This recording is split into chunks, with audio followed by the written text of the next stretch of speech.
billionaire's empire couldn't heal his son until a maid's little girl stepped into their lives. In the heart of Greystone Manor, silence reigned like a curse. Billionaire Walter Harrington, a man whose name was etched on skyscrapers, could buy anything except his paralyzed son's smile. Michael had been a bright, fearless boy until a tragic accident stole his mother, his laughter, and his will to live. Doctors, therapies, and millions of dollars had failed. The mansion became a shrine of sorrow until an unexpected intruder arrived. She wasn't a doctor, a therapist, or a miracle worker. She was the maid's 10-year-old daughter, a barefoot girl with messy blonde hair and a secret gift. Her next decision would shatter the silence of Greystone Manor and reveal a connection buried for generations. Just before we dive in, let us know in the comments where you're watching from today. We love seeing how far these stories reach. And make sure you're subscribed so you don't miss tomorrow's special video. Now let's jump back in. Enjoy the story. A 10-year-old girl held the secret to a miracle in her dancing feet. But she was the maid's daughter, and the miracle was for a boy trapped in silence. A boy whose billionaire father had already given up all hope. Walter Harrington was a man who commanded the world. His name was carved onto skyscrapers that pierced the clouds and etched onto the hulls of supertankers that crossed vast oceans. From technology to finance, his influence was a global force, a testament to a mind that saw angles and opportunities others could not. He was a builder of empires, a modern king whose throne was a leather chair on the 90th floor, overlooking a city that moved to his rhythm. He could buy companies, bend markets, and shape economies with a single phone call. Yet, in the sprawling, cold silence of his Greystone Manor estate, he was powerless. His vast fortune, a weapon in the outside world, was a useless pile of gold inside his own home. His greatest treasure, and his most profound failure, was in a room down the hall. His son, Michael. Just a year ago, Michael was a vibrant 10-year-old boy with his father's sharp eyes and his mother's easy laugh. The world was his playground. He would race across the endless lawns of the estate, his laughter a bright melody that warmed the stone walls of the mansion. He'd climb the ancient oak trees, his calls of "Dad, look at me," echoing with a fearless joy that Walter secretly envied. The accident had stolen everything. A rainy night, a slick road, and a moment of devastating impact had claimed the life of his beloved wife, Catherine, and shattered his son's world. Michael had survived, but the boy who returned home was a stranger. The doctors called it paralysis, a severe spinal injury that bound him to a wheelchair. But Walter knew the true diagnosis was despair. The light in his son's eyes had gone out. He sat day after day, a silent statue in his high-tech chair, his gaze fixed on a world beyond the window that he could no longer run in. The laughter was gone. The questions were gone. The boy was gone, replaced by a quiet, heartbreaking emptiness that all of Walter's money could not fill. Walter had waged war against the silence. He hired the best medical minds from around the globe, flying them in on private jets. Neurosurgeons from Switzerland, physical therapists from Germany, psychologists from Boston. They all came, spoke in hushed, complicated terms, and left with heavy checks, leaving the silence behind, undefeated. He filled Michael's room with the latest technology, voice-activated controls, and giant screens showing any movie or game imaginable. The gadgets sat untouched. The room remained a shrine to a life that was, and a prison for the life that is. Each morning, Walter would stand in the doorway of his son's room. He'd see the boy, small and frail against the large window, staring out at the gardens. And Walter Harrington, the man who could move mountains, felt the familiar, crushing weight of his own failure. He had built an empire of steel and glass, but he could not rebuild his own son's spirit. The silence in the house was more than just a lack of sound. It was a living thing, a cold fog that seeped into every corner, a constant reminder of all he had lost and all he could not fix. Into this profound quiet walked Eleanor Vance and her daughter, Abigail. Eleanor was a new hire, one of the many maids who moved silently through the grand halls of Greystone Manor. She was a woman of quiet dignity, with tired eyes that had seen hardship but held a resilient kindness. She did her work meticulously, polishing surfaces that were already gleaming, dusting furniture that was never used. She understood the unspoken rule of the house: be invisible. She needed this job. It was the only thing keeping a roof over her head and food on the table for her daughter, Abby. Abby was 10 years old, a whirlwind of blonde hair and bright, curious blue eyes. She was the opposite of everything the mansion represented. Where the house was silent, Abby hummed. Where the halls were still, Abby fidgeted. She was life itself, bundled into a small frame. Usually, Abby was in school while Eleanor worked, but today, a burst pipe had closed the school for emergency repairs. With no one else to watch her, Eleanor had been forced to bring her daughter to the manor, a decision that filled her with a deep, gnawing anxiety. She had given Abby strict instructions. You sit in the staff kitchen. You do not touch anything. You do not make a sound. And you do not, under any circumstances, leave that room. Do you understand me, Abigail? Abby had nodded, her face serious. I understand, Mama. But the kitchen was small, and the silence of the great house seemed to press in on her. After 2 hours of drawing in her notepad, her curiosity became an itch she could no longer ignore. She had heard the whispers among the staff about the master's son, the boy in the chair. Her mother had told her he was unwell and that they must never disturb him. But Abby's heart, a thing of pure and simple empathy, couldn't imagine a boy her own age sitting alone all day. Quiet as a mouse, she slipped out of the kitchen. She crept down a long, sunlit hallway, her small hand trailing along the cool marble wall. The sheer size of the place was like a cathedral. Sunlight streamed through massive windows, illuminating dust motes dancing in the air like tiny fairies. At the end of the hall, a set of glass doors stood open, leading out into a magnificent garden. And there, on a stone patio overlooking a sea of roses, she saw him. He was just a boy, like her. His hair was dark, and his face was pale. He sat in a wheelchair that looked more like a pilot's seat from a spaceship, all sleek black metal and buttons. His head was tilted slightly, and his eyes were fixed on a distant butterfly fluttering near a fountain. But he wasn't really seeing it. His gaze was vacant, lost in a place far away from the beautiful garden. A tray of untouched food sat on a small table beside him. A deep sadness bloomed in Abby's chest. It was a feeling she recognized. It was the same quiet ache she felt sometimes when she looked at the old, folded photograph she kept in her pocket. The picture of her great-grandfather, a young man in a soldier's uniform, his eyes brave but tinged with a sorrow she couldn't understand. Her mother had told her stories of him, Sergeant Franklin Vance, a man who had faced down fear in a great war long ago. He was a hero, her mother said, because he brought hope to people when there was none. Looking at the boy, Abby felt a strange stirring inside her. He looked like he had no hope at all. Her mother's warning echoed in her head. Don't make a sound. Don't leave the room. But another voice, a deeper one from her heart, whispered something else. He looked so lonely. Abby didn't have money. She didn't have medicine or fancy toys. She only had one thing, a small, secret gift that she used to chase away her own shadows on difficult days. When her mother looked sad, or when the hunger in her own belly was a little too loud, she would go to her room, put on a secret smile, and she would dance. It wasn't a trained dance from a fancy school. It was a dance she had made up herself. It was silly and free, a language of spinning and hopping and wiggling that spoke of pure joy. It was her way of telling the world that even when things were hard, there was still light to be found. She took a deep breath, her small heart pounding against her ribs. She looked at the boy one more time. His sadness was a wall, tall and gray. Abby decided, in that moment, that she would try to climb it. Stepping quietly from the shadow of the doorway onto the sun-drenched patio, she stood where he could see her if he chose to look. He didn't. His gaze remained distant. Without a word, Abby began to dance. She started small, with a funny little wiggle of her hips and a comical shrug of her shoulders. She lifted her knees high, like a cartoon soldier on parade.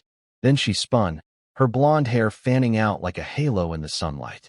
She made her arms floppy like noodles and pretended to trip, catching herself at the last second with a dramatic gasp. She pulled a silly face, crossing her eyes and puffing out her cheeks.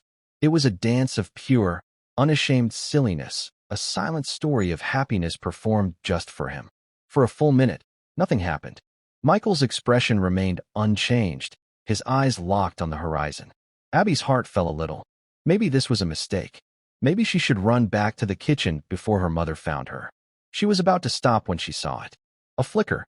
Michael's eyes, so long vacant, shifted. They moved from the distant butterfly and landed on her. At first, there was only confusion in them. His brow furrowed slightly. He blinked, as if unsure if this strange, spinning girl was real. Abby saw the flicker of attention and felt a surge of courage. She danced harder. She mimicked a penguin, waddling with her feet turned out. She pretended to be a robot, moving with jerky, funny motions. She jumped and spun and fell into a heap on the soft grass, rolling around before leaping up with a grand bow, her face beaming with a hopeful grin. And then it happened. A sound. It was barely audible, a tiny puff of air, but it was there. A ghost of a chuckle. The corner of Michael's mouth twitched, threatening a smile that had been forgotten for a year. His fingers, which had lain still on the armrest of his chair, trembled slightly. Abby's heart soared. It was working. She grinned wider and launched into her grand finale. She pretended to be a ballerina, twirling on her tiptoes with exaggerated grace, before pretending to get dizzy and stumbling around in circles.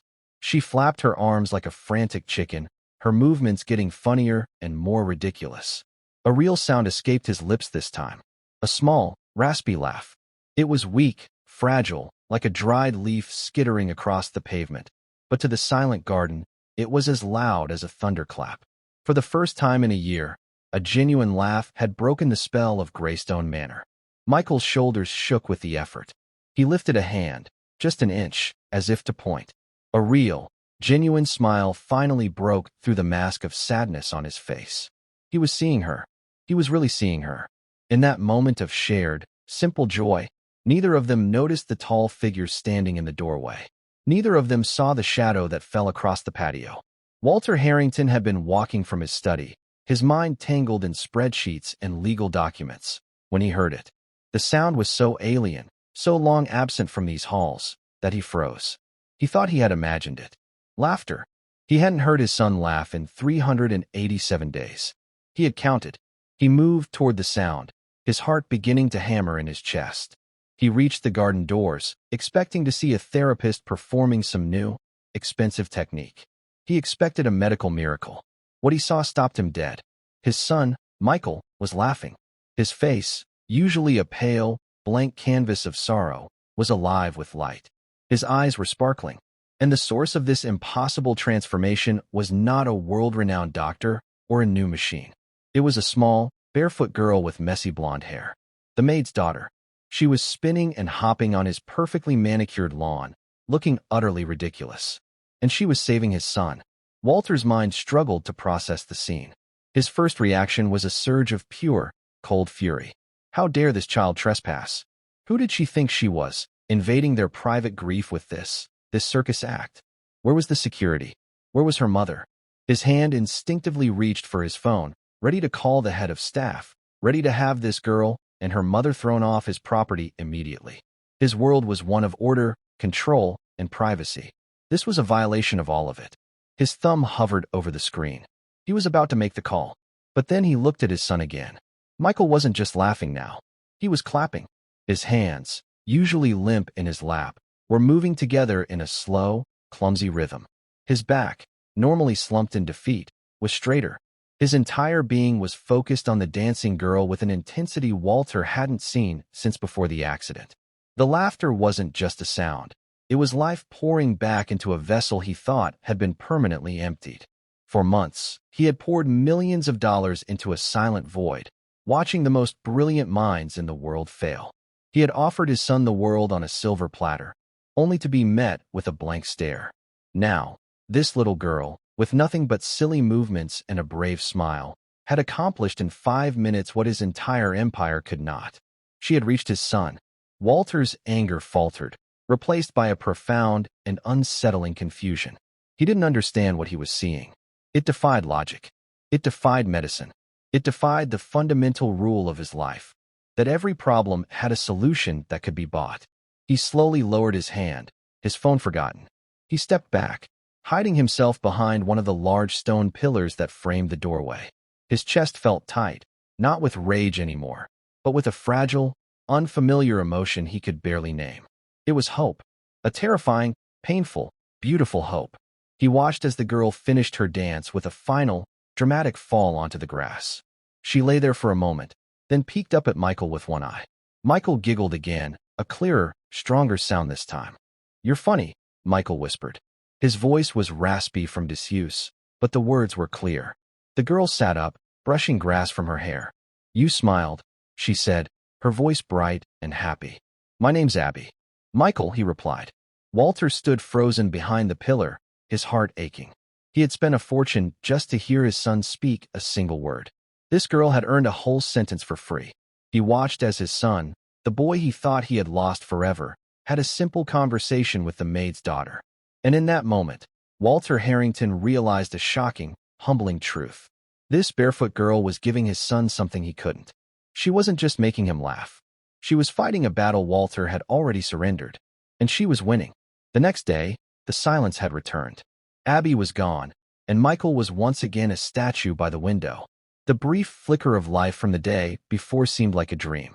Walter found himself staring at his son, the renewed emptiness feeling sharper and more painful than before. He had tasted hope, and its absence was now a bitter poison. He spent the morning in his study, unable to focus. The numbers on his screen blurred. The commanding voice he used with his executives felt hollow. All he could think about was a silly, spinning dance and the sound of his son's laughter. He warred with himself. Pride told him it was a fluke, a momentary distraction. The order of his world demanded he ignore it. A street urchin could not be the answer. But the father in him, the part of him that was buried under years of corporate armor, screamed at him to do something. Meanwhile, in the staff quarters, Eleanor Vance was living in fear. The head housekeeper had mentioned, with a stern look, that Abby had been seen outside the kitchen. Eleanor's blood ran cold. She had apologized profusely, promising it would never happen again. She had scolded Abby, her voice trembling with a mix of anger and fear. "I told you to stay put. Do you have any idea the trouble you could have caused? We could be thrown out, Abby. What were you thinking?" Abby looked down at her worn sneakers. "He looked sad, Mama. I just wanted to make him smile. Like I do for you sometimes." Her voice was small. "I made him laugh." Eleanor's anger dissolved, leaving only the weary weight of her circumstances. She pulled her daughter into a hug, her heart aching. "Oh, my sweet girl. You have a heart of gold, but the world isn't always kind to hearts like ours. You must be careful." She made Abby promise to stay in the kitchen for the entire day. Abby agreed, her face downcast. The memory of Michael's smile felt like a secret treasure, one she was now forbidden from sharing. By 3 o'clock in the afternoon, Walter could bear the silence no longer. He made a decision that went against every instinct he had. He walked down to the main kitchen, a place he hadn't set foot in for years. The staff stopped their work, their eyes wide with shock at his sudden appearance. He scanned the room until he saw Eleanor, who was nervously polishing a silver tray. "Mrs. Vance," he said. His voice was formal, cold. Eleanor jumped, her heart leaping into her throat. This was it. They were being fired. "Yes, Mr. Harrington," she whispered, unable to meet his eyes. "Where is your daughter?" The question hung in the air. Eleanor's hands trembled. She is in the staff break room, sir. I am so terribly sorry. She will not be a bother again, I promise." Walter looked at the terrified woman before him. For a moment, he saw not just an employee, but a mother, just as scared and desperate as he was. It softened the edge in his voice. "Bring her to the garden patio," he said, his tone leaving no room for argument. "Now." He turned and walked away, leaving a stunned and terrified Eleanor in his wake. With a sense of impending doom, she fetched Abby. She held her daughter's hand tightly as they walked through the grand halls. "I don't know what this is about," she whispered to Abby. "Just be polite. Say yes, sir, and no, sir. And please, please do not say anything out of turn." When they reached the garden, they saw Michael, sitting in his usual spot by the roses. Walter stood a few feet away, his arms crossed, his expression unreadable. Abby's heart did a little flip when she saw Michael. He looked just as sad as he had before. Michael's head lifted as they approached. His eyes found Abby, and for the first time that day, a flicker of recognition, of hope, appeared on his face. Walter saw it. He had been watching his son closely, and the change was undeniable. The moment the girl appeared, the gray fog around Michael seemed to thin. Walter turned his imposing gaze to Abby. She shrank back slightly behind her mother. "You," he said, his voice flat. Yesterday, you were dancing. Abby swallowed hard and nodded. Yes, sir.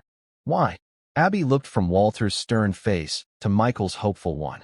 She found her courage. He looked lonely, sir, she said softly. Dancing makes things better. Does it? Walter challenged, his voice laced with skepticism.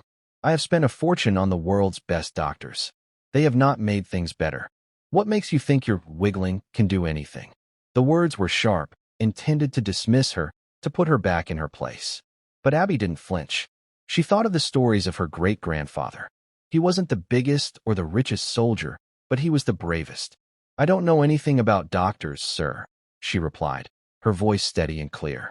I just know that sometimes sadness is like a big, heavy blanket. You can't buy it off. You can't order it off. But sometimes a little bit of sunshine can peek through. A laugh is like a little bit of sun. Walter was taken aback by her simple, profound wisdom. He looked at his son, who was now watching Abby with rapt attention, hanging on her every word. He looked at Eleanor, who stood pale and silent, her eyes pleading. He had come out here to assert his authority, to put an end to this bizarre anomaly. But looking at his son's face, he found he couldn't. He let out a long, slow breath, the sound of a man surrendering a battle he didn't know he was fighting. Fine, he said, the word feeling strange in his mouth. He pointed to an open patch of lawn. Dance. Abby's face broke into a brilliant smile. Eleanor looked at him in disbelief. Michael's own smile returned, wider this time. Go on, Walter said, his voice softer now. He gestured for Eleanor to take a seat on a nearby bench. Let's see this sunshine. And so, with the billionaire and the maid as her audience, Abby began to dance again. She danced with even more energy than the day before. She felt a purpose now. She wasn't just a curious girl. She was on a mission. She danced the story of a clumsy bumblebee, of a wind-up toy soldier, of a fish flopping on a dock. Michael's laughter returned, stronger and more confident than before. He clapped his hands, his movements less clumsy. He even shouted suggestions. Do a monkey. Do a monkey.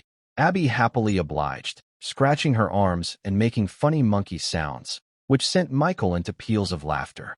For 10 minutes, the garden was filled with the sounds of pure, uncomplicated joy. Walter stood by, a silent observer, his corporate world fading into the background. He was no longer a CEO or a titan of industry. He was just a father, watching a miracle unfold on his lawn. When Abby finished, breathless and beaming, Walter gave her a short, stiff nod. He turned to Eleanor. Your daughter will be permitted in the garden every day, from 3 to 4 o'clock. She is to do this, and nothing else. Do you understand? Eleanor could only nod, her mind reeling. And Mrs. Vance, he added, looking at her directly, you will be compensated for this extra service. Before Eleanor could protest that it wasn't necessary, he had turned and walked back into the house, his expression as stern as ever. But as he walked down the marble hall, alone and out of sight, Walter Harrington touched his own cheek and was surprised to find it was wet with tears. And so, a strange and sacred ritual was born at Greystone Manor. Every afternoon, as the clock in the great hall chimed 3, a quiet anticipation would settle over the house. Eleanor would smooth down Abby's dress, whispering a final reminder to be good. Abby, her heart fluttering with excitement, would race to the garden patio. And Michael, who now spent his mornings watching the clock, would already be there, his wheelchair positioned by the roses, a look of genuine eagerness on his face. The first week was a whirlwind of dance. Abby's imagination was a bottomless well of silliness. She was a T-Rex trying to make a sandwich with its tiny arms. She was a leaky faucet, drip, drip, drip plopping across the lawn. She was a strand of spaghetti in a pot of boiling water. Each new performance was met with fresh peals of laughter from Michael. The sound, once so fragile, grew richer and stronger each day, echoing across the grounds like a long-forgotten song. Walter made it a point to be in his study during that hour, the garden doors slightly ajar. He told himself it was to supervise, to ensure nothing went awry. But he knew he was a willing captive, listening to the sounds of his son's returning joy. He would stand by the window, partially hidden by a curtain, and watch. He saw how Michael's posture improved, his back straighter, his head held higher. He noticed his son's hands, once listless, were now active, clapping, pointing, and gesturing. It was during the second week that their ritual began to change. It was no longer just about the dance. It became about friendship. After one particularly energetic performance where Abby pretended to be a melting snowman, she plopped onto the grass beside Michael's chair, panting and laughing. "That was the best one," Michael declared, his voice clearer than it had been in a year. "I'm running out of ideas," Abby confessed, wiping her brow. "What should I be tomorrow?" Michael pondered, a serious look on his face. "Could you be a brave knight fighting a dragon?" Abby's eyes lit up. "A knight? Yes, a brave one, like my great-grandpa." Michael's brow furrowed. "Your great-grandpa was a knight?" Abby giggled. "No, silly. He was a soldier. A sergeant. Mama says he was a hero." She reached into the pocket of her simple cotton dress and pulled out a small, worn object wrapped in a piece of cloth. She carefully unwrapped it to reveal an old photograph, its corners soft with age and handling. She held it out for Michael to see. The black and white picture showed a young man in a crisp army uniform. He was handsome, with kind eyes and a firm jaw, but there was a shadow of seriousness in his expression that spoke of heavy burdens. "That's him," Abby said softly, her voice full of reverence. "Sergeant Franklin Vance.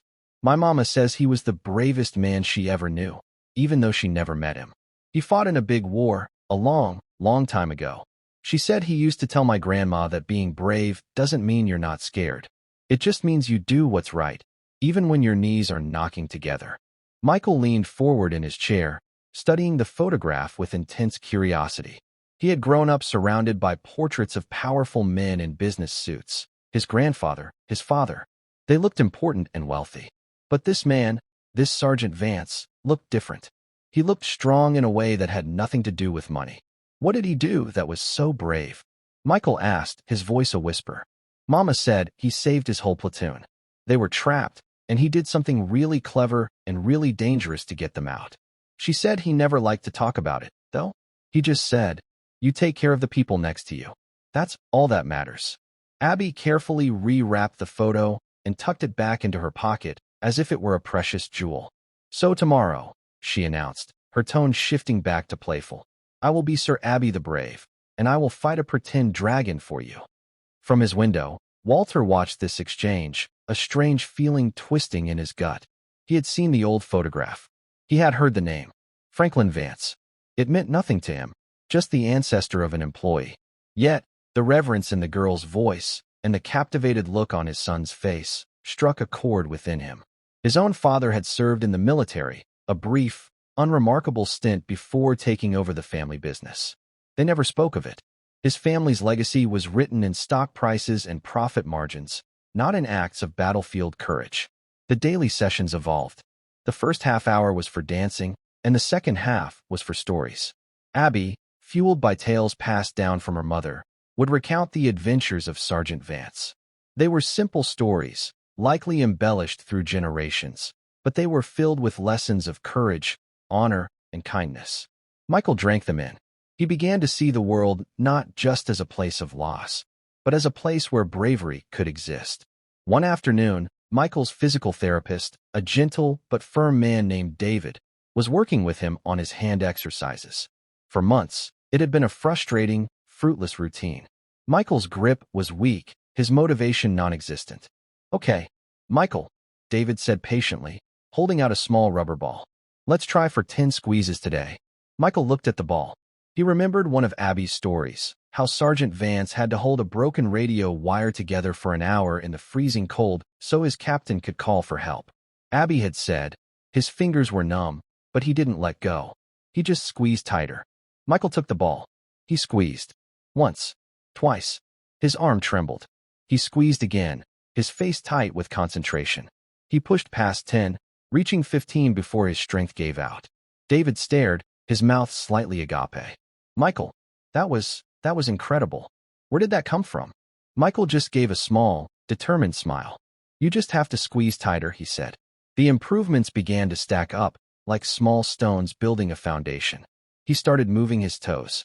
He could push the wheels of his chair a few inches by himself. During his sessions, he was more engaged, more willing to try. The medical staff was mystified. His doctor, a renowned neurologist, examined him during a monthly checkup. His nerve response is improving at a rate I can't explain, Walter, Dr. Evans told him over the phone. It's statistically improbable. His mood, his motivation, it's like a different child. Whatever you're doing, for God's sake, keep doing it. It's working better than any treatment we've designed. Walter hung up the phone, a grim satisfaction settling over him. He was doing something. Or rather, he was allowing something to be done. He was allowing a 10-year-old girl to unravel a tragedy that had baffled science. His new routine disturbed the perfectly ordered world of his business life. One afternoon, his longtime business partner and friend, George Roth, came to the manor to discuss an urgent merger. George was a man much like Walter, pragmatic, ruthless, and disdainful of anything that couldn't be quantified on a balance sheet. They were in Walter's study when the sound of Michael's laughter drifted in from the garden. George paused mid-sentence. "Is that Michael?" he asked, surprised. "Yes," Walter said, his face impassive. George walked to the window and peered out. He saw the scene. The boy in the wheelchair, clapping and smiling, and the small blonde girl making a fool of herself on the lawn. He turned back to Walter, an expression of utter disbelief on his face. "What on earth is going on, Walter? Who is that child?" "She's the maid's daughter," Walter replied, his tone daring George to comment. George let out a short, incredulous laugh. "The maid's daughter? You're letting a servant's child run wild on your grounds? Walter, this is your son's therapy? Have you lost your senses? What will people say?" It looks undignified, unseemly. The words struck a nerve, hitting the last vestiges of Walter's old pride. A year ago, he would have agreed. He would have been mortified. But now, the criticism felt shallow, meaningless. "What people say, George," Walter said, his voice dangerously quiet, "has not helped my son move his fingers. What people say has not made him laugh. My dignity did not stop him from wanting to give up on life." He walked to stand beside George at the window, his gaze fixed on the two children. "That little girl out there, she has done more than a team of doctors I paid over $3 million. So, if you don't mind, we can either discuss the merger, or you can see yourself out. But the circus, as you might call it, will continue." George was stunned into silence. He had never heard Walter speak with such raw, personal conviction. He saw then that his friend was a changed man. The cold, calculating titan of industry had been replaced by a fiercely protective father. He simply nodded and returned to the table. The subject dropped. That evening, Walter found Eleanor polishing the silver in the grand dining room. He had seen her every day, but he realized he had never truly spoken to her. "Mrs. Vance," he began, making her jump. "Mr. Harrington," she said, her head bowed. "Your daughter," he said. "She talks about her great-grandfather. A soldier." Eleanor's face softened, a rare, gentle smile appearing. "Yes, sir. Franklin Vance. My grandfather. He was a good man. The best of them. Abby seems to know a lot about him," Walter prompted. "I tell her the stories my mother told me," Eleanor explained. "It's all I have to give her, really. A legacy, not of money, but of character. I want her to know where she comes from, that she comes from someone brave and good." Eleanor hesitated, worried she had spoken too freely. "I hope she has not been bothering Michael with her stories, sir." "On the contrary," Walter said, his voice softer than she had ever heard it. "I believe they are helping him immensely. Thank you, Mrs. Vance." He paused. "For everything." He left her there, standing in the cavernous dining room, her heart swelling with a mixture of pride and relief. But her relief was always tinged with fear. She saw how close Abby and Michael were becoming. They shared secrets now, whispered jokes. Abby would sometimes rest her head on the arm of Michael's chair, and he would instinctively reach out and touch her hair. They were becoming best friends, two children in their own little world. Eleanor knew that world was fragile. They were employees. They were temporary. What would happen when Michael no longer needed Abby's dances? What would happen when he was better? The Harrington family would move on, and her daughter, who had given so much of her heart, would be left behind. The thought was a constant, heavy weight on her own heart. She started saving every extra dollar Walter gave her, a tiny, desperate fund for the day she would inevitably have to mend her daughter's broken heart. One late afternoon, as the sun began to set, casting long shadows across the garden, Abby was telling Michael her favorite story. So great-grandpa Franklin knew they had to cross the open field, but the enemy was watching. Everyone was scared, but he found a little creek, all muddy and full of reeds.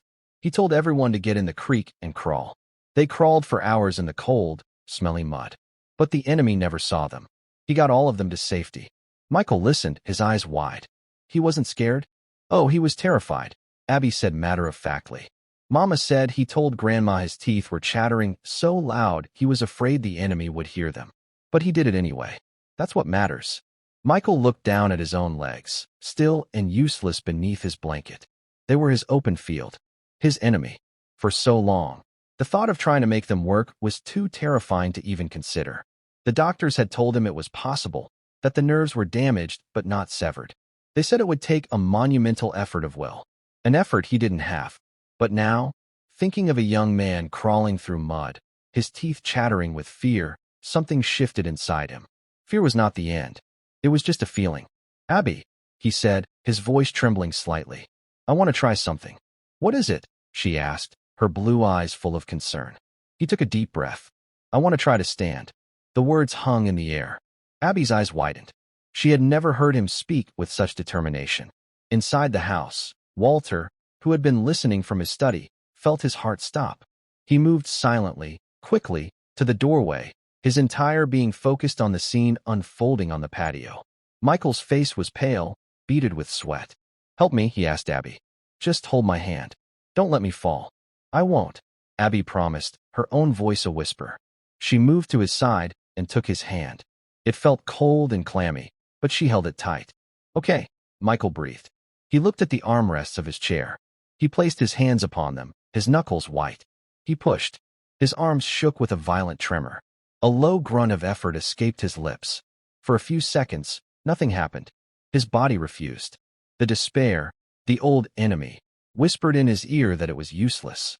Think of the mud, Michael, Abby whispered fiercely beside him. Your teeth are chattering, but you have to do it. You have to be brave. Michael shut his eyes. He pictured a young man in a uniform. He pushed again, this time with a raw cry that was part pain, part frustration, part pure will. Slowly, miraculously, his hips lifted from the seat. An inch. Then two. His legs, weak and atrophied, trembled uncontrollably. He was unsteady, crooked, but he was doing it. His feet, for the first time in over a year, were pressing against the ground, bearing his own weight. He was standing.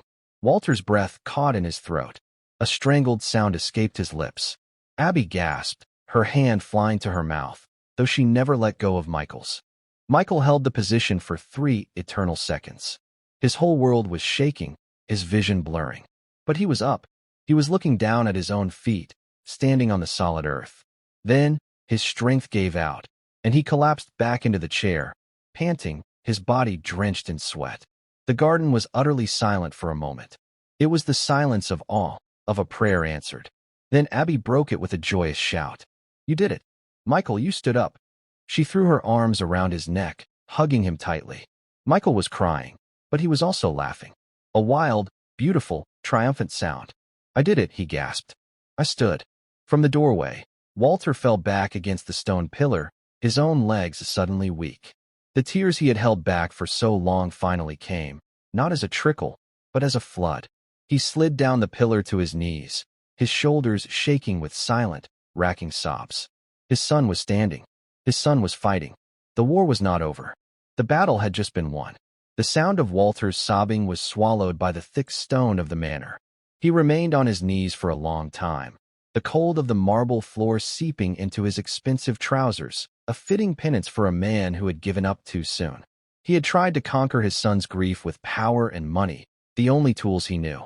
He had treated the problem like a hostile takeover, throwing resources at it until it submitted. But grief was not a corporation. It was a fog, and the only thing that had pierced it was the genuine, unpurchasable light of a little girl's kindness.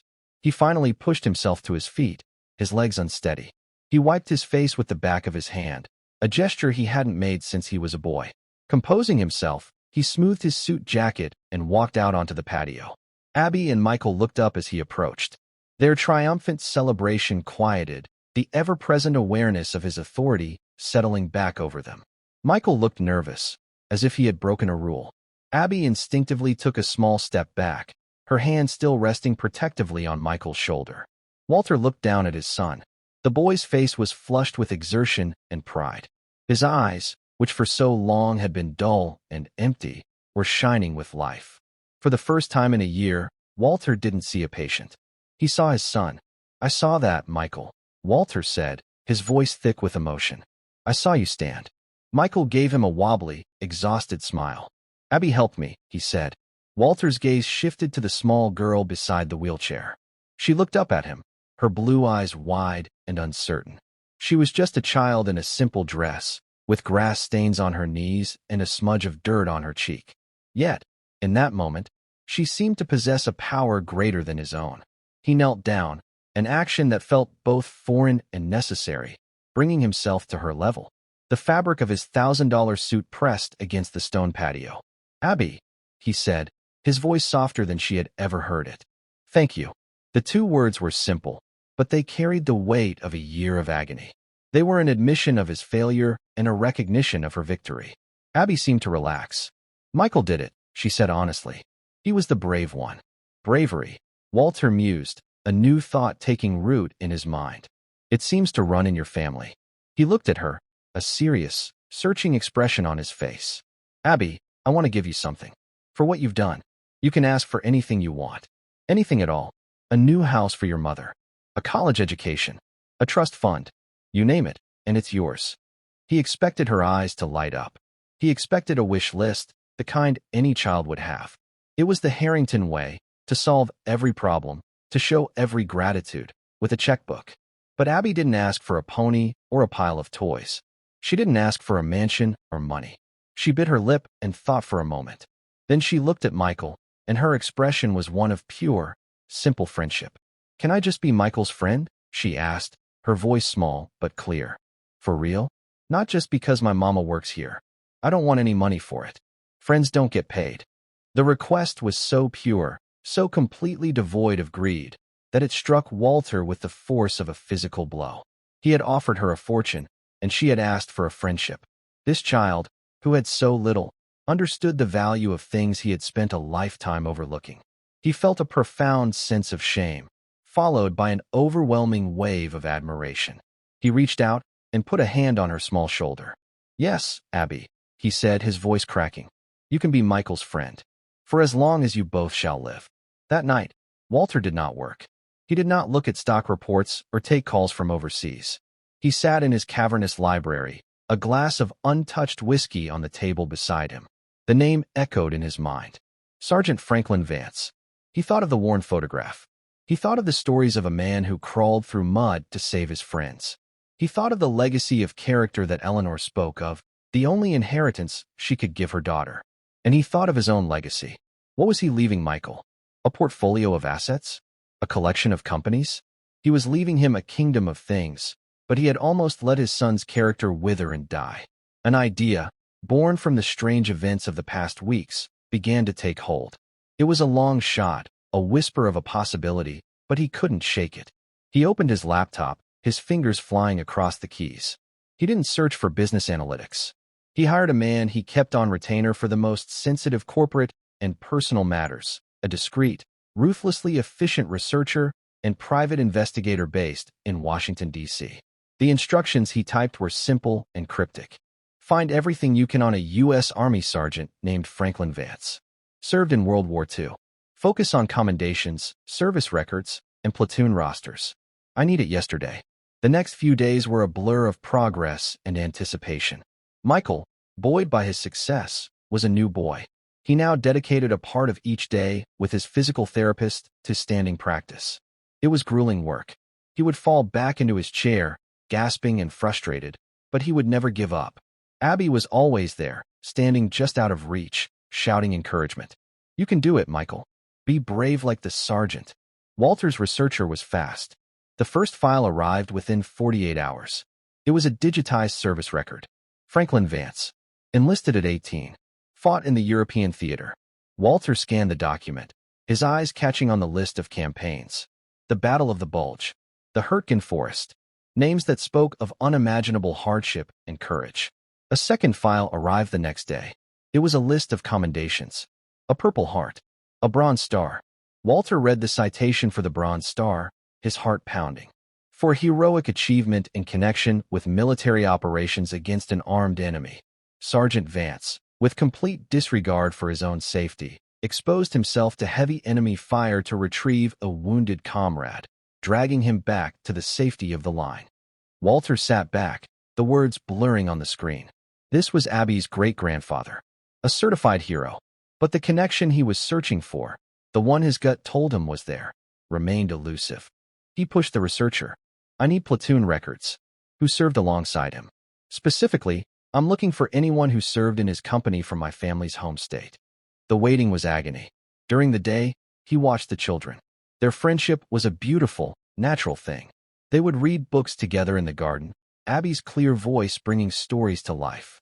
They played board games on a table set up on the patio, their laughter a constant melody.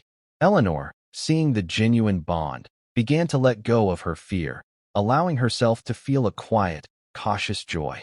She saw her daughter happy, and she saw the boy, Michael, healing before her very eyes. She started to believe, just a little, that maybe this time the world would be kind to her daughter's good heart. Then, on a gray, overcast afternoon, the final email arrived. The subject line was just 2 words, file attached.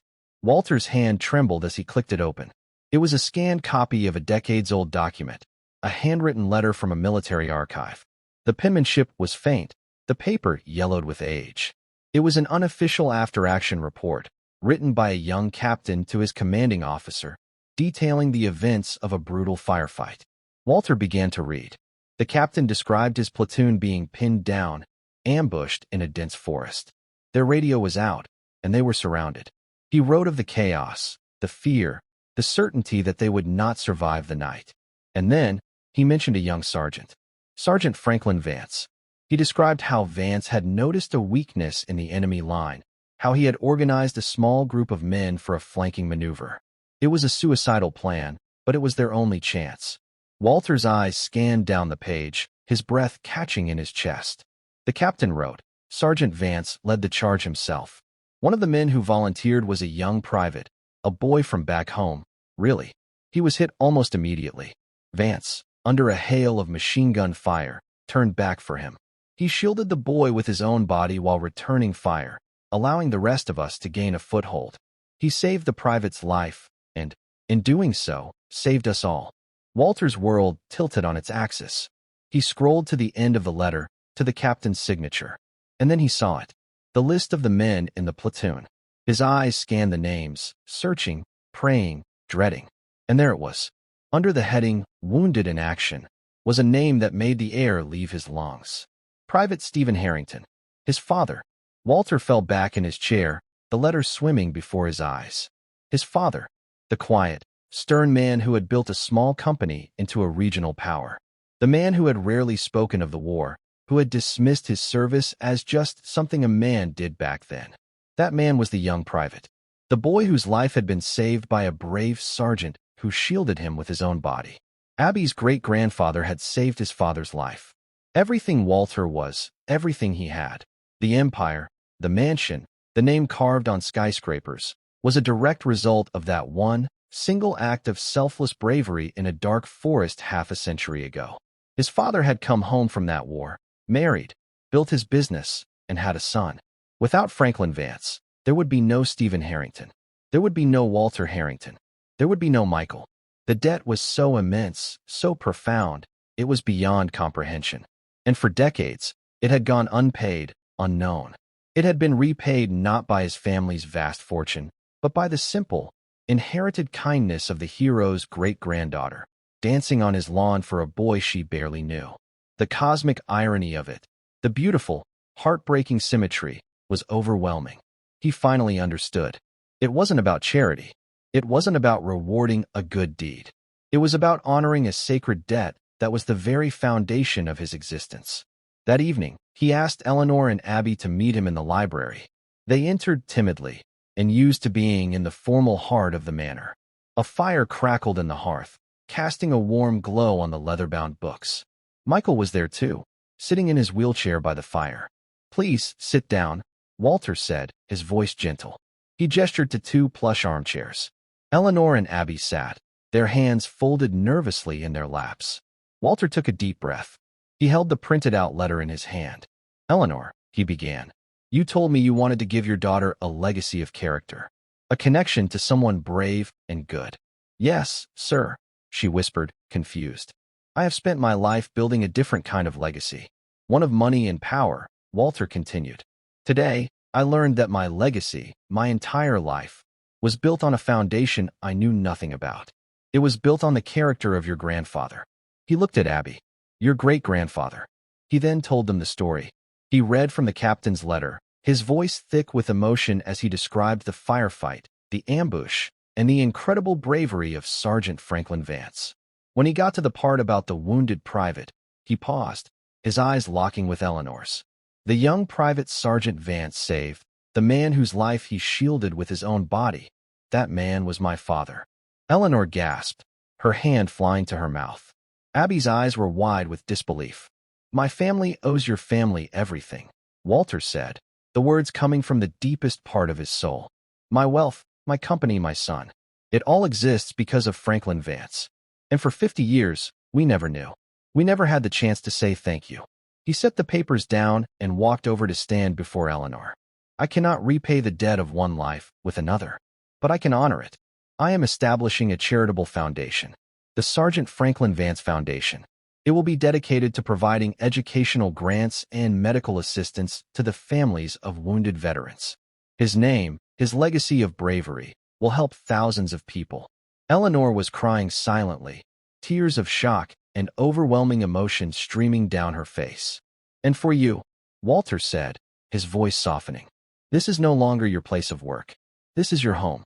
I have had the carriage house on the south end of the estate completely renovated.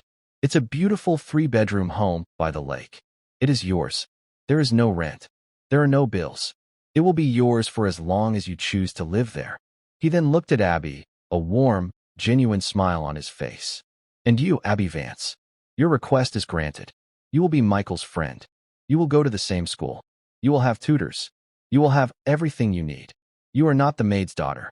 You are a part of this family. You saved my son. Your great-grandfather saved my father. You are family." The story of Greystone Manor changed that day. The silence was gone for good, replaced by the constant sound of 2 children's laughter. Eleanor Vance, no longer a maid, became the respected administrator of the Vance Foundation, finding a purpose she had never dreamed of. Abby and Michael were inseparable.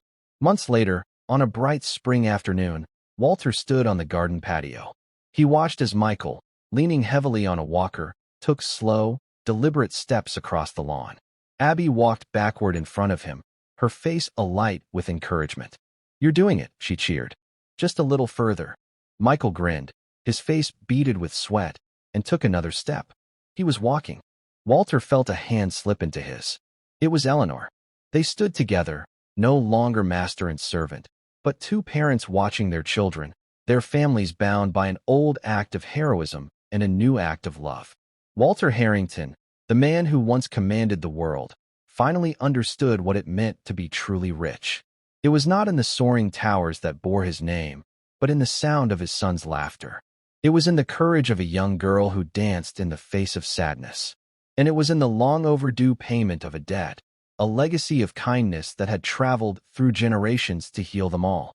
The mansion was no longer a cold monument to his wealth. It was a home, warmed by the enduring light of a hero's love. Thank you for following this story. If you enjoyed it, please subscribe and share your thoughts below. Where are you watching from? Let us know in the comments. Stay tuned for more immersive stories.